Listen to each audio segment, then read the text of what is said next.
petunjuk-petunjuk, saran-saran, dan banyak juga kiai-kiai kita yang punya kemampuan-kemampuan yang mungkin tidak dimiliki oleh manusia biasa. Di antara kiai-kiai besar yang saya kenal, ya Gus Dur lah salah satu.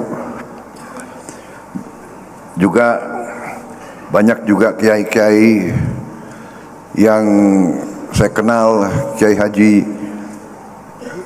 Jalil dari Tulungagung almarhum, beliau juga punya kemampuan-kemampuan yang khusus. Mbah Lim dari Klaten, Mbah Lim Klaten juga seorang yang saya kenal baik. Kadang-kadang cerita-ceritanya lucu-lucu.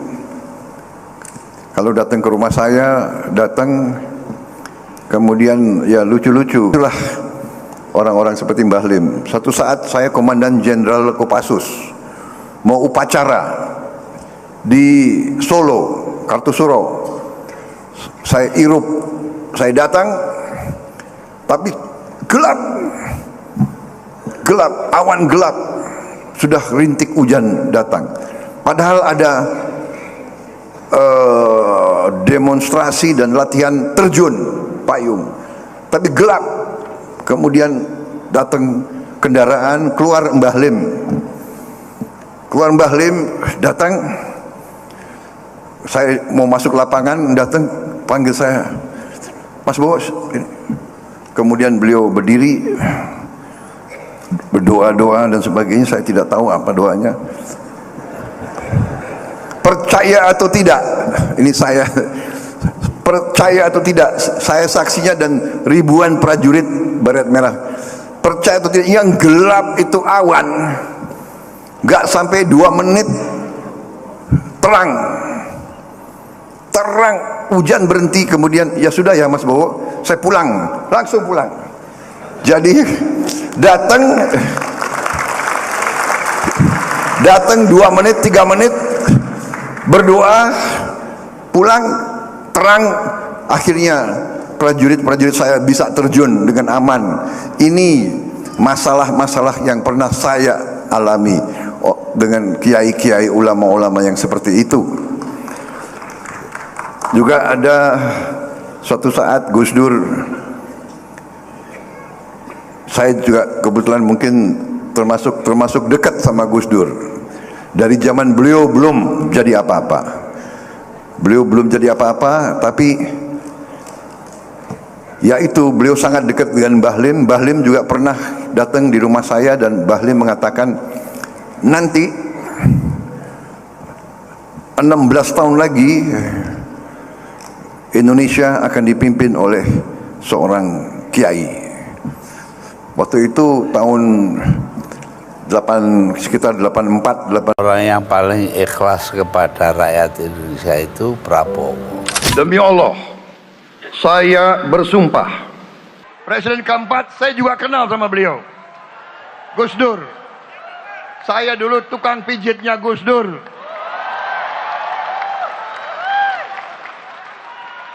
Kalau nggak percaya, tanya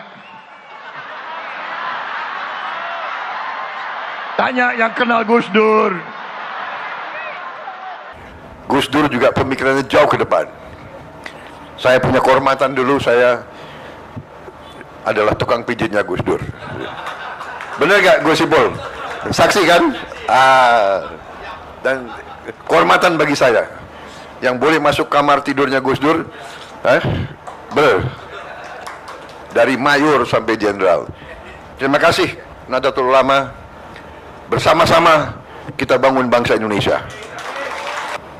Di antaranya adalah kekuatan Nahdlatul Ulama, kekuatan ormas Islam yang moderat, kekuatan Islam yang inklusif, kekuatan Islam yang rahmatan lil alamin, kekuatan Islam yang tidak punya rasa rendah diri. Kita menghadapi keadaan yang tidak ringan. Dunia penuh ketidakpastian. Tapi insya Allah, kalau Indonesia bersatu, kalau Indonesia dan pemimpin-pemimpinnya itu rukun, bisa kerjasama, insya Allah kita akan hadapi semua tantangan dan kita akan membawa kesejahteraan bagi rakyat kita. Itu tekad saya, itu tekad Gibran. Kita akan bekerja untuk rakyat Indonesia semuanya. Saya kira demikian dari saya. Selamat berjuang Nahdlatul Ulama. Terima kasih dukungan saudara-saudara. Wassalamualaikum warahmatullahi wabarakatuh. Maaf lahir dan batin. Marilah kita bekerja untuk rakyat.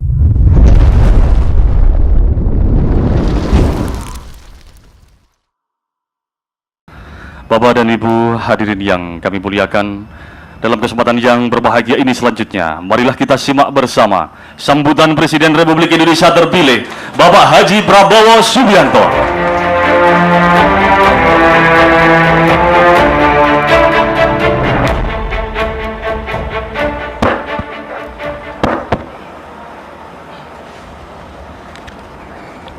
Bismillahirrahmanirrahim.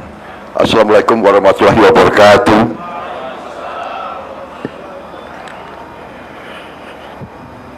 Bapak-bapak, ibu-ibu sekalian, saudara-saudara sekalian, sebagai insan yang bertakwa, marilah kita tidak henti-hentinya memanjatkan puji syukur kehadirat Allah SWT, Tuhan Maha Besar, Tuhan Maha Kuasa. Hanya kepadanya lah kita berdoa dan hanya kepadanya lah kita meminta pertolongan. Salawat dan salam tak lupa kita haturkan ke hadirat junjungan kita, baginda Nabi besar Muhammad Rasulullah SAW yang telah memberi agama dan peradaban kepada kita sekalian. Yang saya hormati dan saya muliakan Rais Am PBNU Kiai Haji Miftahul Akhyar, Wakil Rais Am Ketua MUI Kiai Haji Anwar Iskandar yang saya hormati dan saya muliakan, Khotib Am PBNU Kiai Haji Ahmad Said Asrori yang saya hormati dan saya banggakan, Ketua Umum PBNU Kiai Haji Yahya Khalil Stakuf yang saya hormati dan saya banggakan, Bendara Umum Haji Gutfar Arif, Sekjen PBNU tadi Gron Syekh Gron. Saya baru dengar jabatan Kiai Haji Saifullah Yusuf, sahabat saya. Para kiai terhormat, Kiai Khos yang hadir, Kiai Khos Kiai Haji Ali Akbar Marbun, Kiai Haji Mutawakil, Kiai Haji Hatsib Wahab yang saya hormati, Kiai Haji Zaki Mubarak, Profesor Zainal Abidin, Kiai Haji Sadid Johari, Kiai Haji Imam Bukhari,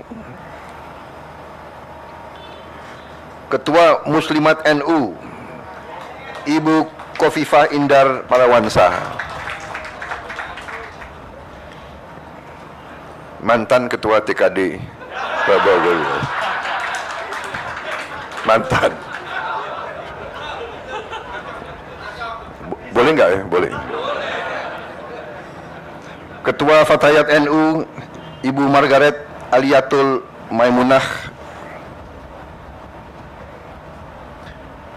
Wakil Presiden Republik Indonesia terpilih Saudara Gibran Rakabuming Raka yang saya hormati, para Menteri Kabinet Indonesia Maju yang hadir, Menteri Agama Gus Yakut Khalil yang saya hormati, Menteri Investasi Saudara Bahlil Laha Dalia yang saya hormati,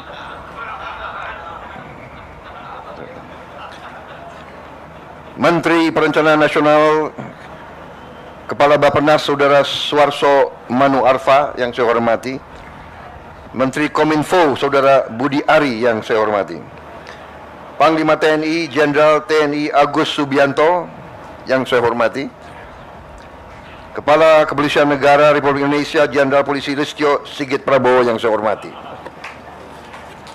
para duta besar negara-negara sahabat dan perwakilannya yang hadir di sini, hadir duta besar Palestina, duta besar Arab Saudi, duta besar India, Singapura, duta besar Uni Eropa, duta besar Brazil, duta besar Yordania, duta besar Maroko, duta besar Malaysia, duta besar Inggris Raya.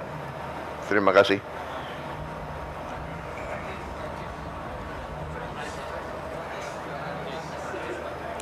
Yang saya hormati para kiai, para nyai, habaib dan seluruh pengurus PBNU, pengurus muslimat, pengurus Ansor, pengurus pusat Fatayat, IPNU, IPPNU, serta para ketua pengurus wilayah NU seluruh Indonesia yang saya hormati dan banggakan. Pertama-tama saya ingin ucapkan terima kasih atas kehormatan yang besar diberikan kepada saya untuk hadir di acara halal bihalal PBNU, dan juga tidak hanya undangan tapi undangan yang diakui sebagai keluarga daripada Nahdlatul Ulama. Memang saya merasa dekat dengan NU dari sejak muda, karena orang kalau bertanya kenapa seorang prajurit atau seorang tentara itu dekat sama kiai, sebenarnya itu sangat-sangat sederhana. Karena seorang prajurit itu dari muda sering dikirim ke daerah berbahaya menghadapi maut. Jadi kalau orang menghadapi maut itu yang dicari kiai. Jadi tidak usah aneh kenapa saya merasa dekat sama NU. Kebetulan ya di sekitar waktu saya bertugas di Jawa Barat, memang kiai-kiainya banyak NU. Jadi di situ secara alamiah, dan ini saya kira berlaku ya Pak Panglima dan Pak Kapolri, kita ini profesinya selalu menghadapi bahaya, tiap hari menghadapi bahaya. Makanya tidak aneh kalau polisi dan tentara itu selalu yang dicari kiai. Yang Kristen pasti yang dicari pendeta dan pastor. Karena kita tidak tahu, mungkin ini saat-saat terakhir kita di dunia ini, kan begitu, ya kan? Makanya kita,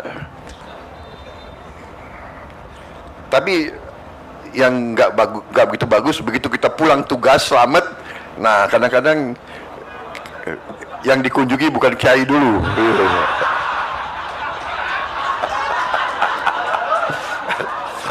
Jadi inilah fenomena. Kalau menghadapi saat kritis yang dicari NU, ya kiai-kiai dicari. Tapi saya minta maaf, saya tidak akan lupa. Jadi saya masih hutang. Saya ingat hutang itu nggak bisa dilupa. Saya masih hutang tidak datang ke beberapa pesantren-pesantren penting yang kemarin banyak merestui perjuangan kami. Saudara-saudara sekalian, terima kasih, dan dalam suasana halal bihalal saya pun atas nama pribadi juga atas nama wakil saya, kami mohon maaf lahir dan batin atas mungkin kekurangan-kekurangan kami, kesalahan-kesalahan kami, salah tutur dalam berkata, bertindak dalam saat-saat yang lalu. Kami mohon maaf, dan kami sangat-sangat berterima kasih atas tadi pernyataan komitmen bahwa NU, keluarga besar NU akan mengawal dan mendukung pemerintah yang akan datang. Saudara-saudara sekalian, berkali-kali saya mengatakan bahwa saya maju kemarin itu meminta mandat dari rakyat sebagai rasa tanggung jawab saya, rasa kesadaran saya sebagai warga negara bahwa saya merasa dapat berkontribusi untuk memberi solusi-solusi terhadap tuntutan dan tantangan yang dihadapi oleh bangsa dan rakyat kita. Saya bergabung dengan Pak Jokowi walaupun kita telah berseberangan, berkompetisi dengan tajam selama 2 kali pemilihan umum. Begitu beliau mengajak saya kira saya berpikirnya itu mungkin hanya setengah jam, dan saya mengatakan saya gabung. Saudara-saudara, saya bergabung dengan penuh kesadaran bahwa tantangan yang dihadapi oleh bangsa kita sekarang tidak semakin mudah dan tidak semakin sederhana. Dengan ajakan Pak Jokowi untuk bergabung, dengan saya masuk ke pemerintahan, dengan saya ikut dari dekat pembahasan-pembahasan, keputusan-keputusan yang diambil oleh Pak Jokowi, saya berkeyakinan bahwa memang tugas pemerintah, tugas penerima kepercayaan rakyat benar-benar sungguh-sungguh harus bekerja untuk kepentingan seluruh rakyat Indonesia, untuk keselamatan seluruh bangsa Indonesia. Dengan demikian, waktu saya ditanya waktu saya mau maju atau tidak 2024 ini, saya terang-terangan mengatakan saya maju apabila saya direstui dan didukung oleh Pak Joko Widodo. Kenapa? Karena kita butuh kontinuitas, kita butuh komitmen keberlanjutan, hal-hal yang baik, investasi uang rakyat yang sudah demikian besar harus diamankan. Apakah semuanya sudah bagus? Tentunya tidak. Apakah perlu perbaikan? Tentunya perlu. Apakah kita perlu untuk berinisiatif, berinovasi, mencari solusi-solusi yang lebih cepat dirasakan oleh rakyat? Tentu itu harus kita lakukan. Saudara-saudara sekalian, alhamdulillah rakyat telah mengambil keputusan, rakyat telah memberi mandatnya kepada Prabowo dan Gibran, tapi kami hanya tokoh. Tidak mungkin hanya 2 orang yang akan selesaikan masalah bangsa. Kami maju dengan kesadaran bahwa kami didukung oleh suatu kumpulan tokoh, kumpulan kekuatan yang sangat besar.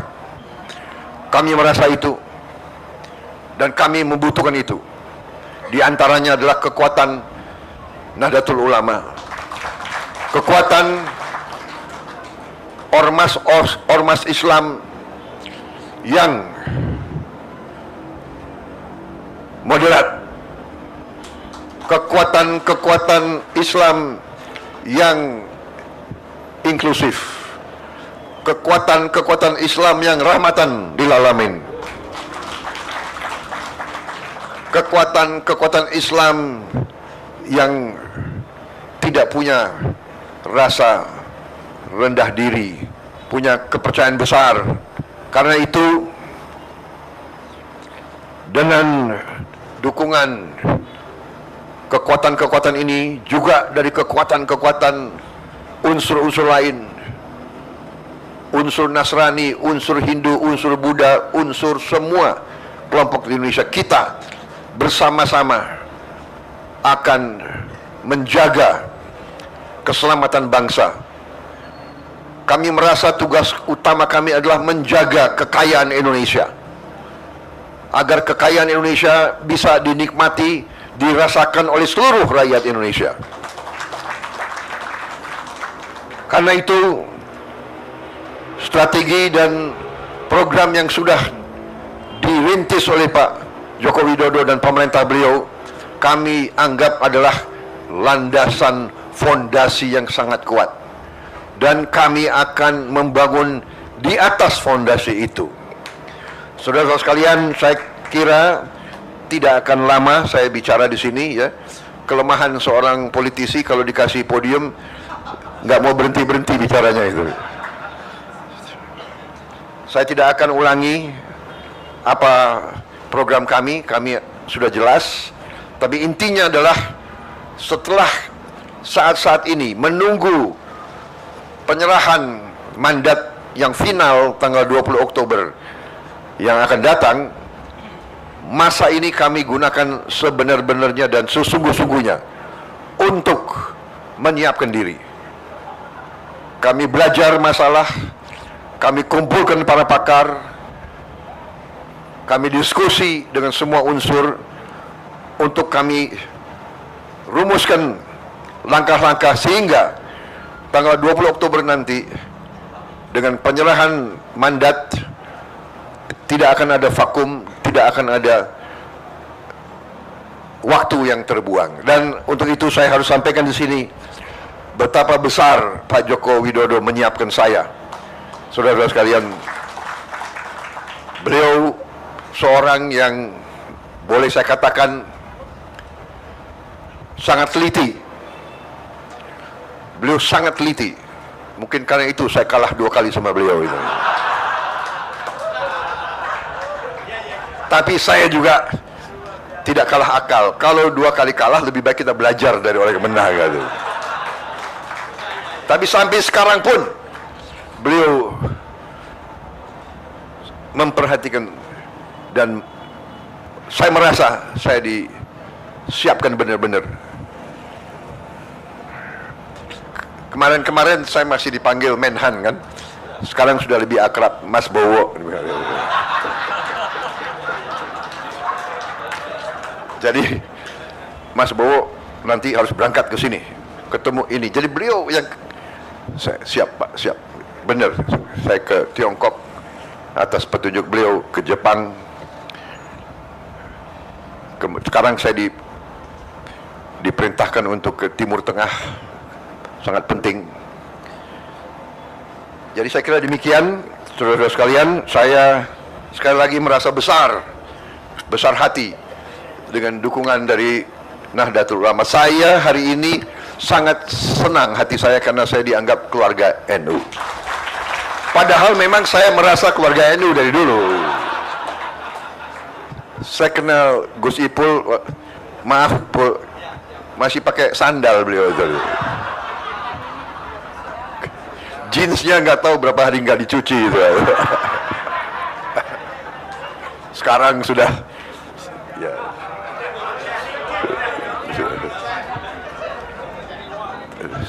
Saya sangat kagum melihat kepimpinan NU sekarang, konsepsional, jauh ke depan. Beliau memang pantas menjadi muridnya Gus Dur karena pemikirannya jauh ke depan. Gus Dur juga pemikirannya jauh ke depan. Saya punya kehormatan, dulu saya adalah tukang pijitnya Gus Dur. Benar gak Gus Ipul? Saksi kan? Dan kehormatan bagi saya yang boleh masuk kamar tidurnya Gus Dur, dari mayor sampai jenderal. Terima kasih Nahdlatul Ulama. Bersama-sama kita bangun bangsa Indonesia. Saya kira demikian karunia yang diberikan oleh Yang Maha Kuasa kepada kita sangat luar biasa. Kita optimis, kita menghadapi keadaan yang tidak ringan. Dunia penuh ketidakpastian. Tapi insya Allah, kalau Indonesia bersatu, kalau Indonesia dan pemimpin-pemimpinnya itu rukun, bisa kerjasama, insya Allah kita akan hadapi semua tantangan dan kita akan membawa kesejahteraan bagi rakyat kita. Itu tekad saya, itu tekad Gibran. Kita akan bekerja untuk rakyat Indonesia semuanya. Saya kira demikian dari saya.